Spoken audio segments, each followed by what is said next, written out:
Florianopolis is an island paradise. That's pretty much one of the main reasons we moved here. Sammy and I visited here for our honeymoon a little over a year ago, and after we did a hike, just a short walk from where we were staying, we kind of decided, oh, this is where we want to call home and have our daughter, Joanna. And now we've been here for over 7 months, and while I definitely still love Florianopolis, it's an island paradise for sure, but it comes at a price. So today I wanted to share with you guys the 5 things to know before you move to Florianopolis. We'll start with number 1, which I can't believe I never really thought about when we first got here, but there is busy season, and this is pretty common in pretty much all beach towns in Brazil. The holiday season is from, I believe, December until March in most places, and then there's obviously weekends that are a lot busier. But in Florianopolis, and I speak specifically to where we live because we didn't have a car until just a few weeks ago. So in Ingleses and in the northern end of the island, it's magnified. Like I read somewhere that the population triples here during the busy season, which is for 4 months. So the quiet little area that we moved to that we were so excited about for the first few months is dead and gone. Like right now, just to give you guys an idea, the beach, I'll share other videos. I walked it during the cyclone that we had a few months ago. I ran on that pretty much 3 to 4 days a week for like 5 months, and then the busy season came, and now there's so many people and so many umbrellas, it's almost not possible to run. I probably could, but it would not be worth the pain. So that's to give you guys an idea of how crowded it gets here. And it's not Saturdays and Sundays, or just Saturdays and Sundays, or New Year's, or Christmas, or the Carnival, which I haven't seen yet, but like Monday, Tuesday, Wednesday, every single day of the week, it is extremely busy. So if you move here during a quiet time like we did in May, and you're gonna live here for longer than 6 months, like we're gonna stay here for a year, just be aware that it's gonna change completely. It's like a whole nother city. So make sure and take that into account. Obviously, depending on where you live, it might be busier than in other places. And that brings me to the second point, which is you need to choose your neighborhood carefully, because we stayed in a neighborhood called Lagoa da Conceição and then Ribeirão da Ilha when we were here for our honeymoon. And Lagoa was busy, but there was lots to do. It didn't really bother us that much that it was busy, because it was close to downtown, just 10 minutes, well, depending on traffic, 10 minutes away, and really wasn't that big of a deal. Ribeirão da Ilha was really cool. It had a really slow pace, but its infrastructure wasn't great. But we wanted to be, after doing some research, in Campeche or Rio Tavares, which is a little quieter than where we live now. It's still, obviously, gets tourists, and it's definitely getting its busy season right now, but not anything like where we live. So we knew next to nothing about where we live now, and then we couldn't secure a rental for the price that we wanted in Campeche or Rio Tavares, or those other parts of the island that we really liked. Açores was another one because of how secluded it was, and so we came here to Ingleses, and yeah, well, we loved it at first, and now we're not really, we would not renew our lease here. Let's just put it that way. It's after 1 year, we're gonna be gone. So definitely do your research, find out about the island. Don't make a decision based off of, oh, it's on the island, I could live anywhere in Florianopolis, because man, when I got here, I thought, I died and went to heaven. It was awesome. I would go on hikes, I wouldn't see anybody. I mean, it was amazing. But yeah, it changes the dynamic when you have a triple your population like that. So Anyway, I would say, depending on who you are, if you like the, if you're not bothered by people, tons of people being in your neighborhood, then you could probably live anywhere here. I mean, we love it, but yeah, choose your neighborhood wisely.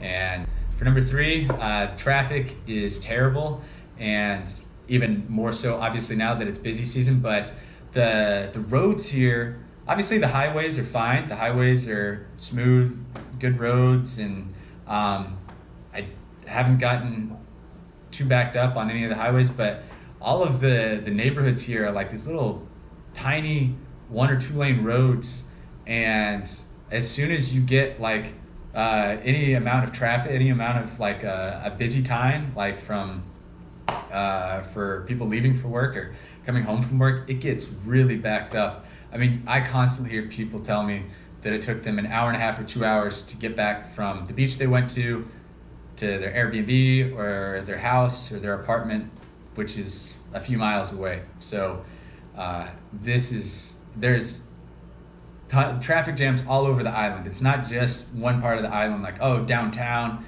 but you might be in this little neighborhood, cool little beachside town neighborhood, and everybody else wants to go there, and there's only a tiny little road that gets there. So keep that in mind too. The roads are, and they're like, even in our street right now, like the road, it's not a good road. It's and it's there's potholes and stuff in it, so it's kind of, yeah. And we drove to Azores, which is on the very southern end of the island this weekend, and we took some back roads to avoid traffic on the way there, and the roads were no better. The roads seemed the same pretty much the whole way down there.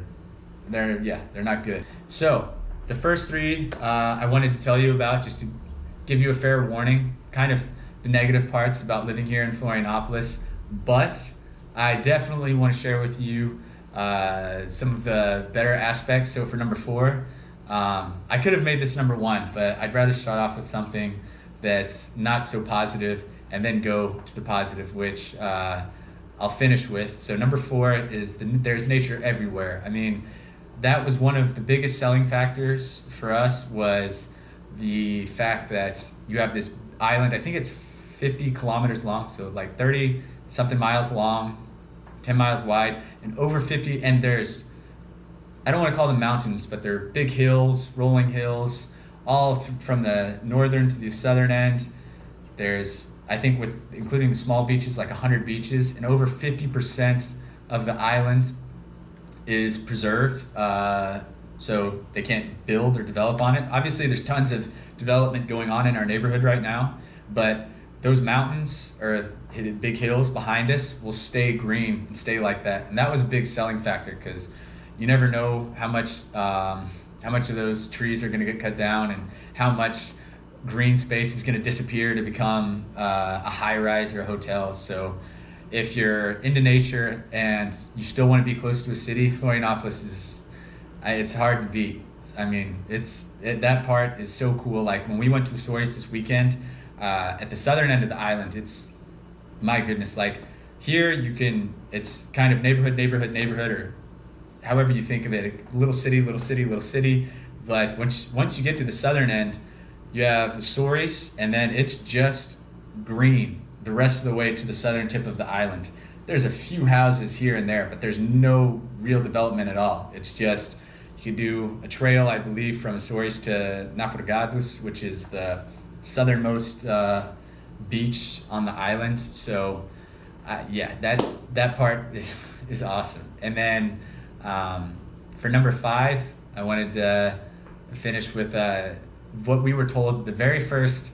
We got an Uber to our Airbnb when we first came here for a honeymoon, and the Uber driver was from Paraná, which is the state to the north of Santa Catarina, and he came here for not to drive Uber. He was, I think, starting a business, but he told us, yeah, it's the land of opportunity. Anything can happen here, and you can feel that. Obviously, I work from home. I teach English online, so for me, I could do this anywhere. But you can feel like there's so many cool little niche businesses, and if you're an entrepreneur, it's called It's also called the tech capital of Brazil. They call it, I believe, like the Silicon Valley of Brazil. And there's lots of digital nomads that live here, I believe in the Campeche area. But you definitely get that sense that there's a lot of go-getters here. There's lots of business opportunities. I think Florianopolis is one of the best cities in Brazil to start a business. And it makes sense because you have people from all parts of Brazil, really all over South America and obviously the world, that come here. And so if you've got a good business idea or you're a driven person, it's definitely a great place to call home. Those are the 5 things that I really wish I would have known. I will mention, I guess it could be the 6th thing, that it is a lot more expensive here than where we lived before. We lived in Saquarema, that's in the state of Rio, and we pay the same amount for our rent in a apartment that's probably 2/3 the size. I think it's 800 square feet, 830 square feet, and we had a 1,200 square foot house with an extra bedroom, a garage. We don't have that anymore. So, and then the groceries are probably 15 to 20% more. So if you're coming straight from America, you might not notice the difference so much because of the exchange rates really good right now. But if you've already lived in Brazil, you move into Florianopolis, unless you're moving from Sao Paulo or another city that's fairly expensive, I think it's worth noting, taking into account how the prices here are going to be. You're going to pay a little bit more. So anyway, I hope that was helpful for you guys. If you have any questions or anything that you'd like to add, I'm happy to hear about what your experiences are like here in Florianopolis, or if you're thinking about moving here and you have a question, I'm happy to answer that for you. So that's my video for today. So I'll try to keep doing these. I'm doing one about what it's like to be a father here in Brazil.